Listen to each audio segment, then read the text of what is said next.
अस्सलाम वालेकुम। कैसे हो आप सब? उम्मीद करती हूँ आप सब खैरियत से होंगे। अल्लाह का शुक्र है, मैं भी बिल्कुल ठीक ठाक हूँ। आज क्लीनिंग का पूरा प्रोसेस चल रहा है, नीचे भी क्लीनिंग ऊपर भी क्लीनिंग, क्योंकि रमज़ान करीब है तो उसी की डीप क्लीनिंग हो रही थी। घर की भी तो हो चुकी थी, पहले ही हो चुकी थी, और ये कपड़े वगैरह थे जो भी धुल गए थे। और कपड़े आज क्या, डेली तो कपड़े ही धुलते हैं, फिर भी लगता है मोहल्ले से पूरा जमा हो गया है कपड़ा, अगर 2 दिन ना धो तो ऐसा लगता है। मेरे किचन की हो रही थी डीप क्लीनिंग, आप सबकी भी तो हो ही चुकी होगी। रोज़ा की तैयारी तो हो चुकी होगी ऑलमोस्ट सबके घर में, क्योंकि बहुत पहले से ही शुरू हो जाती है। घर की क्लीनिंग तो हो चुकी थी मेरी, लेकिन किचन की 1 वीक में होती ही होती है, लेकिन ये फिर से हो रही थी। मुझे ये समझ नहीं आता है कि जितना काम क्लीनिंग का होता है उतना देर तक क्लीनिंग करने के बाद क्यों नहीं रहता है। क्लीनिंग करने के 5 मिनट बाद अगर इधर उधर हो गया तो फिर से वैसे ही लगने लगता है। खैर, यहाँ पे इन्होंने सर्फ के साथ रैक वॉल सारा कुछ वॉश किया था, क्योंकि इनको सर्फ के साथ ही सही लगता है। मैंने कहा भी कि आप साबुन लगा कर स्पॉन्ज से कर दो क्लीन तो अच्छा वॉश हो जाएगा, लेकिन इन्होंने अपने टाइप से किया। और उसके बाद करने के बाद यहाँ पे सारा सामान सेट कर दिया। हमारे किचन में क्या है ना कि वो जो सामने वॉल ये क्या कहते हैं, जंगला है, उससे सारा ऑयली जो होता है, ऑयल होता है, भाप होता है, सारा कुछ हमारे किचन में ही रह जाता है। यहाँ पे एग्जॉस्ट फ़ैन नहीं है और इस वजह से बहुत दिक्कत होती है, बहुत ज़्यादा क्लीनिंग करना पड़ता है। अगर वीकली नहीं करो ना तो सब chip chip chip chip type होने लगता है सारा कुछ। और ये सब कुछ वॉश किया हुआ रखा हुआ था, सेटअप किया हुआ था, लेकिन इसको भी फिर से वॉश करना पड़ा सारा। रखी हुई चीज़ तो गंदी होती ही है, यूज़फुल भी गंदी होती है। बहुत हमारे किचन में मैसी होता है, बहुत ज़्यादा, क्योंकि जो एग्जॉस्ट फ़ैन नहीं है ना तो गैस निकलता नहीं है बाहर और इसी का इसी में रहता है। इस वजह से बहुत ज़्यादा क्लीनिंग करना पड़ता है। खैर, काम तो होता रहेगा, साथ साथ बातें भी होती रहेगी।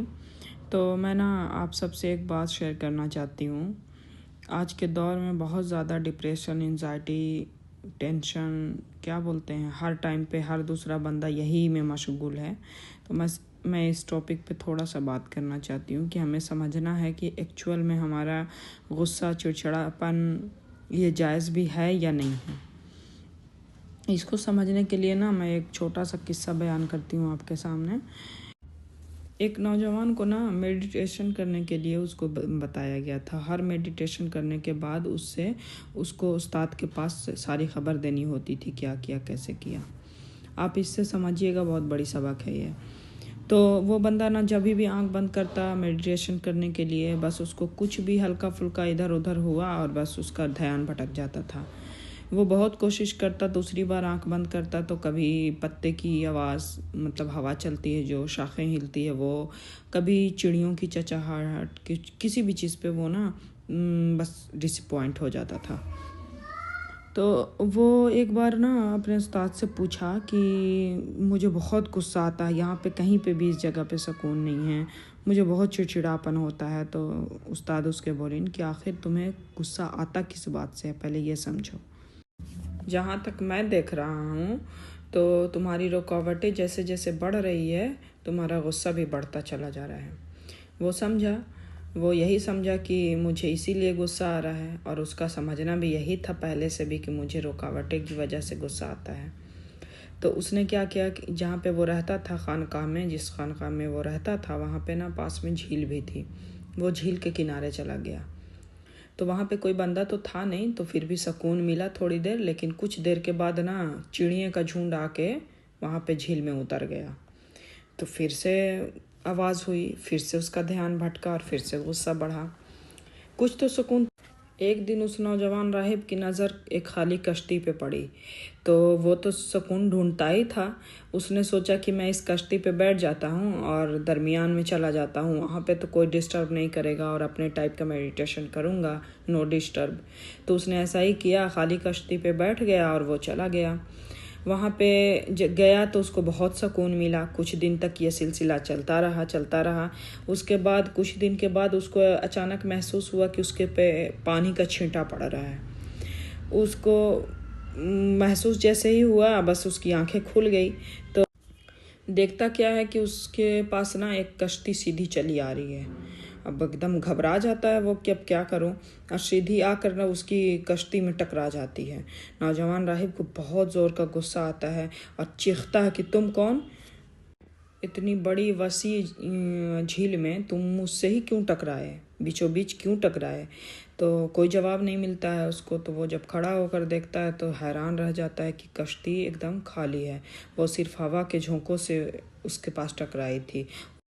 बस उस टाइम उसका गुस्सा एकदम ठंडा पड़ जाता है और उसे एहसास होता है ना लोग, ना हालात, ना वाक़यात, बल्कि मेरा अपना रद्द अमल ही मेरे गुस्से की वजह है। वो खाली कश्ती कुछ नहीं थी मगर खुद का वहम गुस्सा था।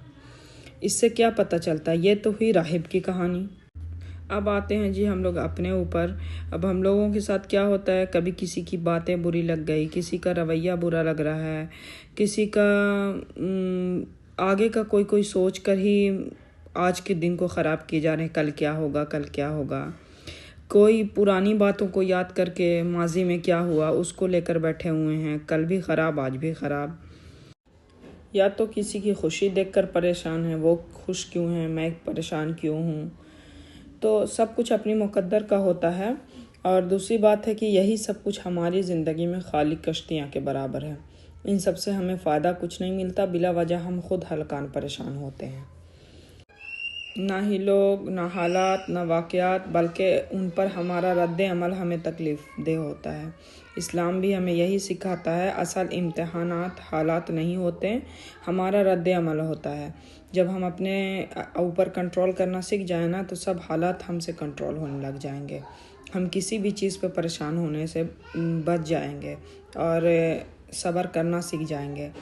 सब्र करना कहना बड़ा आसान होता है, सब्र करना यकीनन बहुत मुश्किल काम है, बहुत हौसले का काम है, लेकिन बहुत ताकतवर अमल है सब्र हर मामले में। यही नहीं कि सब्र का यह मतलब नहीं होता है कि अपनी ज़िंदगी किसी के पैरों में डाल दें, अपनी इज़्ज़त किसी की झोलियों में डाल दें, वो नहीं होता सब्र। सब्र का दूसरा मकाम होता है। सब्र दूसरी तरह से फिर कभी इस टॉपिक पे बात करेंगे कि सब्र किसे कहते हैं। अपनी ज़िंदगी का सबक यही है कि हम ना लोगों को बदल सकते हैं, ना हालात को बदल सकते हैं, अपने रद्द अमल को ज़रूर बदल सकते हैं। इसी के बारे में हमसे पूछा भी जाएगा और यही हमारी ज़िंदगी को खुशी और गम में बदलने का बहुत बड़ा सबब है। अब उसकी खाली कश्ती तो वो थी कि वो उस पे चिड़चिड़ा बैठा, हमारी खाली कश्ती क्या है ये हमें ढूंढना है। आज के खुदगर्ज ज़माने में, आज के डेट में हमें किसी भी चीज़ से, किसी भी लोगों से, कोई भी रिश्तों से बहुत ज़्यादा एक्सपेक्टेशन रखना ही नहीं चाहिए। जहाँ तक मुझे समझ आता है, जितना ज़्यादा उम्मीदें होंगी उतना ज़्यादा तकलीफ़ें होंगी। अगर हम लेकर बैठ जाएं फलां बंदा ऐसे करता वैसे करता ये वो, तो वो चीज़ होती नहीं है अपने टाइप से, क्योंकि मेरा माइंडसेट अलग है, सामने वाले का अलग है। मैं कुछ सोचती हूँ, वो कुछ और सोचता है या सोचती है, तो वो मेरे मुताबिक कैसे उसको पता मैं क्या इस टाइम पे फील कर रही हूँ, क्या चाह रही हूँ। तो इसी से ज़्यादा एक्सपेक्टेशन रखनी ही नहीं चाहिए। ज़्यादातर तो साफ़ सुथरा रहना चाहिए। अगर आपको कोई ज़रूरी है, कोई आपका वो अपना है, तो आप उससे अपनी बात शेयर कर दें, मुझे ये चाहिए वो चाहिए करके। हमें बहुत ज़्यादा किसी के ऊपर डिपेंड होने से बचना है, किसी के ऊपर बहुत ज़्यादा भरोसा करने से बचना है इस ज़माने में। मैं तो यही अभी तक सीखी हूँ अपनी ज़िंदगी में कि बहुत ज़्यादा उम्मीदें नहीं रखनी भी चाहिए किसी से। यहीं से हमारी मुश्किल आसान भी हो सकती है, बढ़ भी सकती है। तो ये थी मेरी छोटी सी वीडियो। और कैसी लगी आपको ये वीडियो, कैसी लगी आपको ये बातें, और कैसा लगा मेरा किचन का क्लीनिंग। मुझे उम्मीद है आप इस वीडियो से, इस छोटी सी कहानी से कुछ ना कुछ तो ज़रूर सीखा होगा। तो ऐसे भी इंसान से उम्मीद लगाना कुफ्र है, तो उम्मीद लगाओ अपने रब से लगाओ, इंसान किसी से ना लगाओ। और हर चीज़ पे मेरा अल्लाह काफ़ी है, ठीक है। ये आप लोग भी यही सोचा करें, हर चीज़ पे मेरा अल्लाह काफ़ी है, अल्लाह कादिर है। मिलते हैं फिर नेक्स्ट व्लॉग में, तब तक के लिए अल्लाह हाफिज़। आप भी अपना बहुत सारा ख्याल रखिएगा, अपने प्यारों का रखिएगा, वालिदैन का रखिएगा, और मुझे भी दुआओं में याद रखिएगा।